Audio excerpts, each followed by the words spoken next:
Hola, bienvenidos a otro episodio de Releyendo México. El día de hoy hablaremos sobre la novela política El vendedor del silencio de Enrique Serna, la cual trata sobre Carlos de Negri, el líder de opinión más influyente de México a mediados del siglo XX.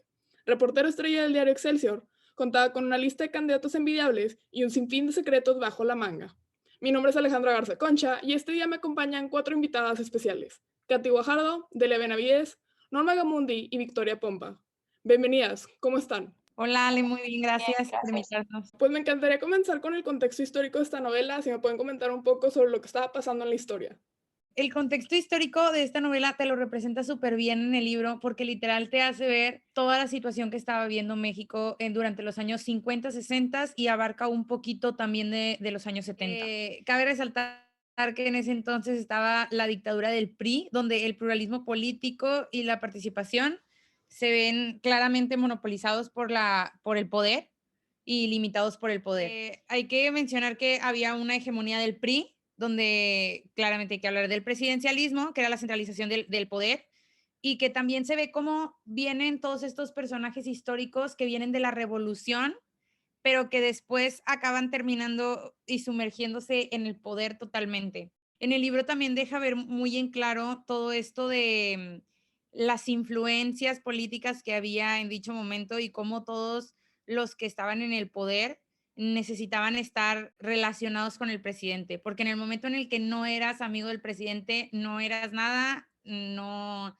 tenías importancia en nada y no figurabas en la vida política. Durante también estos años se ve el recorrido de los momentos presidenciales de Ávila Camacho, Díaz Ordaz y por último Echeverría, y nos cuenta cómo de Negris, el periodista, va pasando su vida a través de estos sexenios y cómo en uno estuvo súper bien posicionado porque era muy amigo de los actores políticos que estaban en ese momento, luego que en ese entonces era Vila Camacho, luego pasa con Díaz Ordaz, como toda su influencia va bajando y con Echeverría totalmente no era amigo en ese entonces del presidente, entonces eso le bajó muchísimo poder y muchísima influencia en todos los aspectos de su vida.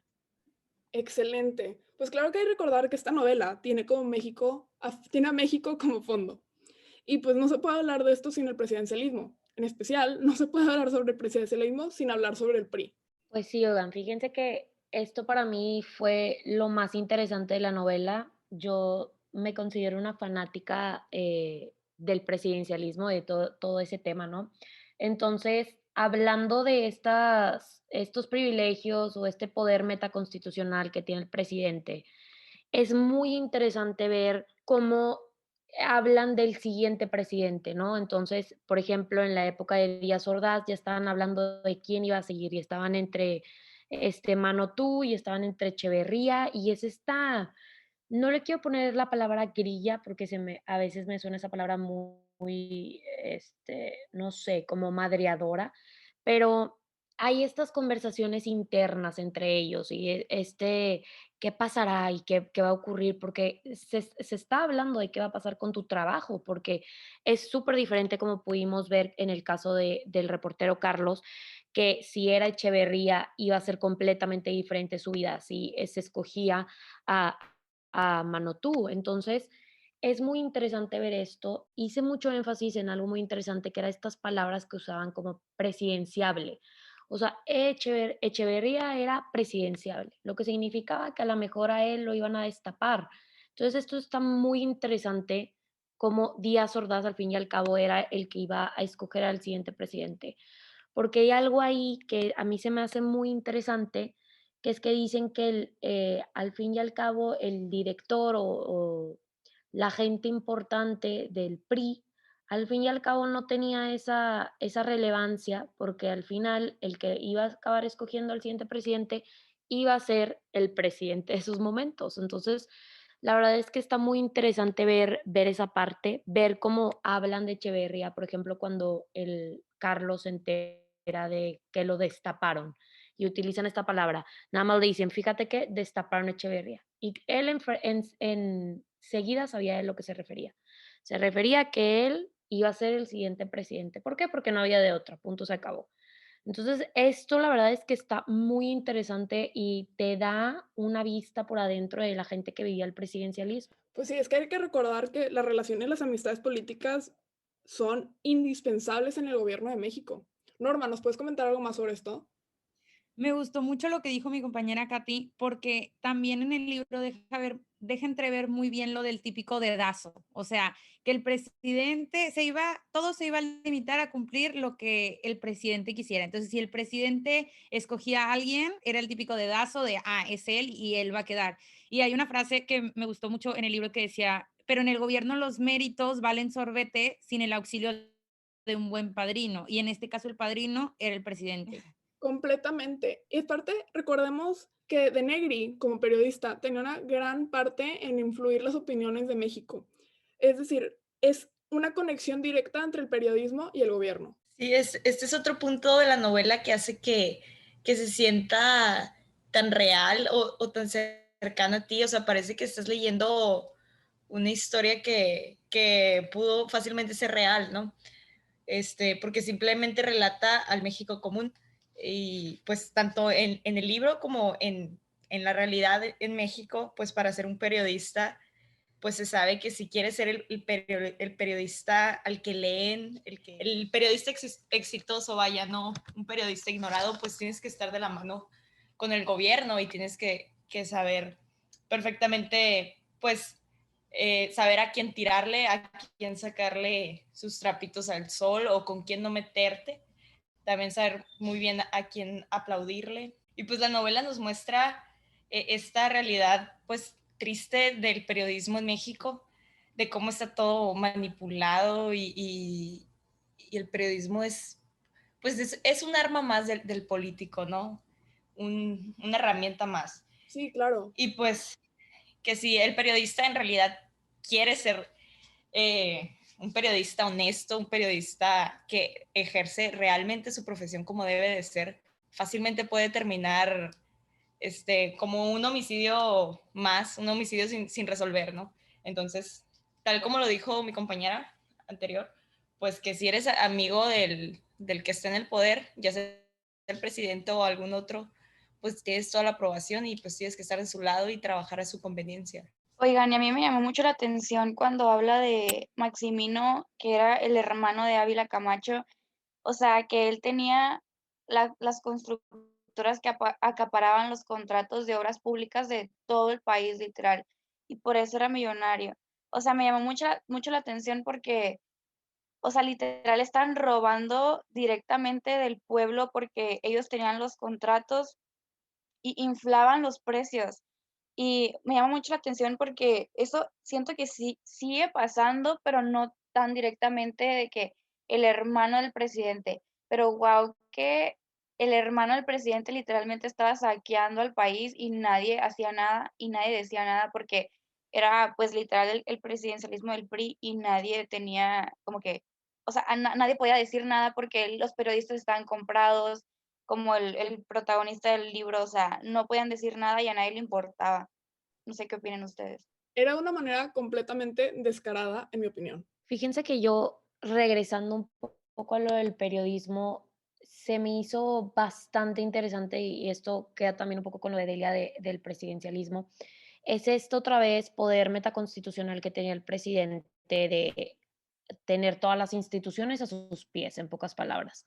Entonces, el periodista hacía lo que se le pedía al periódico, en este caso pues sabemos que es Excelsior el de Carlos, pero Excelsior tenía que acabar haciendo lo que decía el presidente, porque hay una muy, muy padre frase, bueno, es de mis favoritas, que le están diciendo a Carlos, alguien le está reprochando lo que estaba haciendo el presidente y Carlos se queda pensando de que, ¿por qué está diciendo esto? Y ahí dice, sabiendo muy bien para quién trabajamos todos, el gobierno paga o pega. Y a mí se me hace demasiado buena esta frase porque en esa época eso era lo que estaba pasando. No tenías de otra. En serio que los periodistas, por lo que se ve en el libro, por lo que dice Serra, los periodistas, si se iban a, por ejemplo, en el caso del comunismo, si empezaban a hablar bien del comunismo o de la juventud, o en el 68, si se ponían del lado del estudiante, ahí se acababa su carrera. Eso era lo último que iban a poder escribir o que iban a poder decir en la televisión. ¿Por qué? Porque el gobierno les iba a hacer caro, les iba a hacer pagar caro mucho lo que estaban diciendo.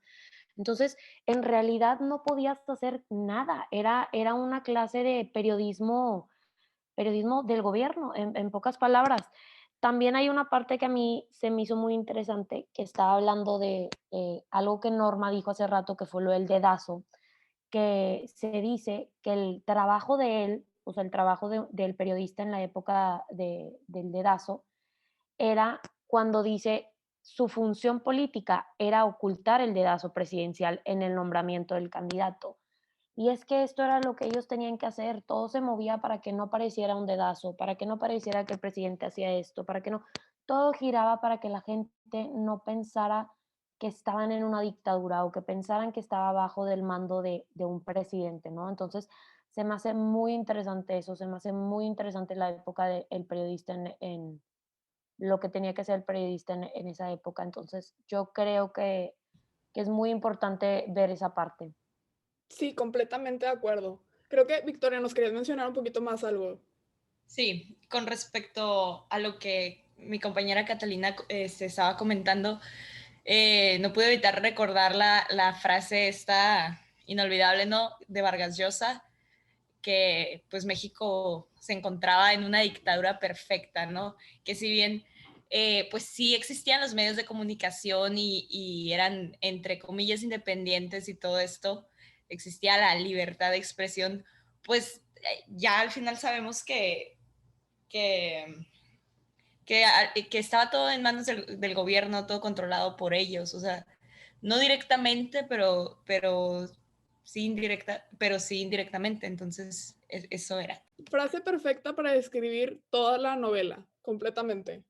Norma, creo que nos puedes agregar un poco más para el contexto de esto. Sí, oigan, también quería mencionar lo de, no sé, el nombre simplemente de la novela, o sea, que dice El vendedor del silencio, habla justamente de Denigri, o sea, a él le compraban su silencio, él se hizo como se hizo y fue quien fue, gracias a que las personas importantes, los políticos importantes, el gobierno, el presidente, le pagaban para que se dijera lo que ellos querían escuchar, no lo que la población o la sociedad debía de escuchar. También me pareció bien interesante una parte donde dice en la lectura que se menciona como que tenía él como periodista un archivero donde estaba dividido entre lo que se podía decir, lo que tal vez luego podría salir y lo que de plano no podía salir a la luz. Y también todo esto de, él tenía muchas influencias y tenía muchos amigos en el ámbito periodístico, no periodístico, también que compraba, le daba regalos a las secretarias, así, y estaba enterado de tanto, pero él lo que hacía era como que, a ver, yo sé esto, ¿qué me vas a dar para que yo no lo diga y no lo saque a la luz? Entonces, como que todo tiene una mezcla bien importante de solamente se decía ante la sociedad, ante las personas, lo que el gobierno quería que se dijera. Y él por eso fue tan importante, porque cumplía esa función. Completamente. Hay que recordar que en México lo más importante era el poder. Y digo, creo que todos estamos aquí conscientes que el poder en México es sinónimo con ser hombre. Y eso es algo que quería tratar con usted. Finalmente, me gustaría tocar el tema con ustedes sobre algo que tiene bastante relevancia al ser un grupo de puras mujeres el día de hoy en el podcast. Hablemos de la misoginia de la época y más específicamente la del personaje principal, Carlos de Negri. Delia, ¿qué nos puedes comentar al respecto? Oigan, sí, yo me traumé literal cuando estaba leyendo la novela. El autor quería que odiáramos al personaje, lo logró totalmente, porque yo estaba, no, atacada, porque cada que menciona a una mujer, la menciona denigrándola. O sea, si quiere mencionar, ay, me gustó ella, y si no le gustó, es una, esto y lo otro. O sea, todo lo decía denigrando a la mujer, y yo estaba de que, wow. O sea, representa perfectamente la misoginia de la época y siento que todavía puede seguir surgiendo ese tipo de pensamientos, pero, o sea, específicamente durante los 60, 70, era lo que realmente los hombres pensaban de la mujer. O sea, que la mujer estaba para servirles, estaba para, según ellos, era, o sea, ellas estaban para atraerlos y si ellas no querían estar contigo, eran una sartada de barbaridades que menciona, o sea, de que no, es que es una facilota y bla, bla, bla. Entonces yo me sorprendí muchísimo al leerlo, de verdad, odié al personaje, bueno, al narrador omnipresente que te narra lo que piensa el personaje. La verdad, me sorprendió muchísimo leerlo, o sea, porque no es tan fácil leerlo siendo mujer, o sea, es como que, güey, me estás denigrando, no sé. La Completamente. verdad, yo me sorprendí muchísimo. Sí, es que, o sea, hay que recordar que no nomás fue una mujer, una sola esposa. Estamos hablando, ni siquiera había empezado todo el libro y ya sabíamos que tenía varios desamores y todas las mujeres en su vida que la habían abandonado o las amó y las perdió, como Lorena, Rosalía, Noemí, Estela, Milagros, Gloria, Sí, etc. incluso me llamó mucho la atención que cuando habla de su hija, que es un producto de una violación, porque si tú te pones a analizar cuando está mencionando de cómo procreó a su hija, literal está hablando de una violación porque habla de que, ay, mi esposa no quiso conmigo, entonces me fui con la sirvienta, me metí a su cuarto y yo, wow, o sea, literal está describiendo una violación, pero implícitamente, no te lo dice tal cual, pero es una violación. Entonces la hija es un producto de una violación que este protagonista realizó a la persona que limpiaba su casa. Entonces, wow, yo me sorprendí muchísimo. Creo que esa misma violación hace que Pilar, su hija, sea un producto de odio al final del día. Y es algo que le tiene hasta descaro en el libro. O sea, no le habla, no la quieren, realmente no le demuestra el amor porque no le tiene ninguno. Katy, adelante, si quieres complementar. Sí, no, yo nada más quería decir, esa parte que dice Delia en el libro, yo creo que ahí fue cuando lo leí, yo dije, ya no lo quiero leer. O sea, me acuerdo porque es aparte de las primeras páginas, si no me equivoco, página, o sea, 30. Y yo dije, ya no quiero, o sea, son 400 páginas, 400 y pico, no quiero llegar a más de esto, ¿no? Porque sí es algo muy fuerte. Yo lo que quería comentar es que todo este tema de las mujeres luego también se va a su final. Ya saben que aquí en este podcast intentamos no hacer spoilers, pero en este libro estamos hablando de una historia que pasó en verdad, o sea, es una biografía de un señor. Entonces, sí voy a intentar que quede el spoiler, una disculpa ahí, pero pues cuando acaba la muerte de Nigri, o sea, cuando ya se sabe que algo va a pasar, luego yo me puse a investigar un poquito más, porque te quedas como que con un mal sabor de boca en el aspecto de que quiero saber más, quiero entender un poquito más de lo que pasó. Entonces me puse a investigar y leí que la esposa, en este caso es Natalia, se le cambió el nombre, en realidad no se llama Natalia, le dicen Linda. Linda de Nigri, de hecho, hasta sacó un libro que se llama En realidad maté yo a Carlos de Nigri y estuvo cuatro años en la cárcel, si no me equivoco, de Ciudad de México. O sea, es algo traumante. O sea, la verdad es que esta parte como que se me olvidaba, lo veía muy ficción y luego dije, es que esto sí pasó, esto sí salió en el Universal. En serio, Natalia, que en realidad es Linda, sí ocurrió esto y se acabó estando encarcelada por 4 años porque ya no aguantaba a ese hombre. O sea, porque en serio no tenía de otra. O sea, sí se sabe, lo leo y la verdad sí le creo yo en particular lo del accidente, pero es porque no había de otra, porque en serio era una persona abusiva, el alcohol lo llevaba aparte a otro nivel aún más grande, entonces eso es algo que yo acabé traumada. Oigan, pero también como, o sea, retomando lo que dice Katy, cómo el señor se sentía con ese poder de soy tan influyente y tengo tanto respaldo político, o sea, estaba social, económico, todo, que literal, o sea, era muy misógino y él sentía que podía hacer con las mujeres lo que quisiera y hacía lo que quería, porque como que no sabía, pensaba que no iba a haber consecuencias y realmente pues no las había en el sistema que estaba en ese entonces.